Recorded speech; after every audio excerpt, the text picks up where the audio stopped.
आप तो ताक रहिए ना, आवाज नहीं आ रही है आपको खाली सुनना है। तो प्राकृतिक संख्या क्या होता है? वह संख्या जो एक से स्टार्ट हो, उनसे हम प्राकृतिक संख्या कहेंगे, है ना। एक से, एक के बाद क्या आता है जी? 2 3 4 ऐसे अनंत तक जाए, ठीक है।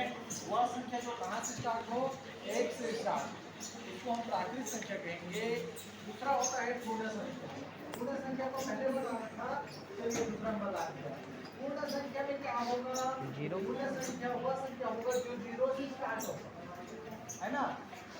0 से स्टार्ट होगा और पूर्ण संख्या कहलाएगी। 0 का तो 0 1 2 3 4 5 ऐसे जाते जाएगा, ठीक है। तो आपसे कोई पूछे कि सबसे छोटी पूर्ण संख्या क्या है, तो आप क्या बताओगे? 0। क्या बताओगे? 0। और कोई पूछे कि सबसे छोटी प्राकृतिक संख्या क्या बताओगे? 1। समझ आ गया? ये होता है, दो चीज हो गया। तीसरा क्या चीज होता है? परिमेय संख्या। तीसरा क्या होता है? परिमेय संख्या। तो परिमेय संख्या किसको कहेंगे? नहीं, पूर्णांक को बता देता हूँ। पूर्णांक किसको कहेंगे, है ना। तो पूर्णांक में प्लस भी आएगा, माइनस भी आएगा, अर्थात कहाँ से स्टार्ट होगा?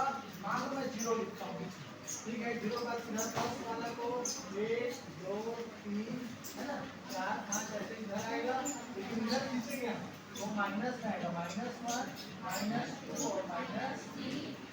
वह संख्या जो प्लस में भी हो, माइनस हो, 0 हो, वो सब पूर्णांक कहलाएगा, ठीक है। सब क्या कहलाएगा? पूर्णांक। सभी संख्याओं का समुच्चय जो धनात्मक हो, ऋणात्मक हो या शून्य हो, वह क्या कहलाएगा? पूर्णांक कहलाएगा, ठीक है। आ रहा है समझ में? तीसरा देखिए, तीसरा होता है परिमेय संख्या। क्या होता है? परिमेय संख्या। तो परिमेय संख्या किसको कहेंगे? ध्यान रखिएगा, सिंपल है। परिमेय संख्या, परिमेय संख्या में क्या होगा? परिमेय संख्या वह संख्या होगा जिसको हम P/Q के रूप में लिखें, जिसको हम किसके रूप में लिखें? P/Q के रूप में लिखें। और Q जो है, और क्या, और लिख देता हूँ, Q जो है बराबर ना हो 0 के, अर्थात नीचे में 0 नहीं आना चाहिए। जैसे मान लो मैं लिखता हूँ 4/5, मैं लिखता हूँ 4/5, तो ये परिमेय संख्या है, लेकिन मैं 4/0 लिखूँ तो क्या परिमेय संख्या है? तो याद रखना, नीचे में 0 नहीं आना चाहिए, चाहे वो प्लस आए, माइनस आए, कुछ भी आए। जैसे -4/5 लिखूँ तब भी वो परिमेय संख्या। खाली मैं एग्जाम्पल लिख दे रहा हूँ, 4/5 लिख दिया, फिर 4/5 लिख दिया, और मैं खाली बोलता हूँ 7, तो क्या ये परिमेय संख्या है? बताओ, है। तो हम 7/1 लिख सकते हैं ना भाई। और क्या मैं बोलता हूँ 0, 0 क्या प्राकृतिक संख्या, परिमेय संख्या है? 0/1 नहीं सकते रे। याद रखना क्या बोला हूँ मैं आपको, नीचे बस 0 नहीं आना चाहिए, ऊपर में आ सकता है। 0 में सामान्य बोला, नीचे में तो आप 1 लिख सकते हो भाई, ठीक है। तो ध्यान से सुने। तो परिमेय संख्या वह संख्या होता है जो P/Q के रूप में लिखें और Q = 0, अर्थात Q जो है नीचे में 0 नहीं आना चाहिए, अर्थात हर में 0 नहीं आना चाहिए, तब की स्थिति में परिमेय संख्या है। अब देखिए, क्या मैं ध्यान से पूछता हूँ, करनी 4 क्या एक परिमेय संख्या है? रे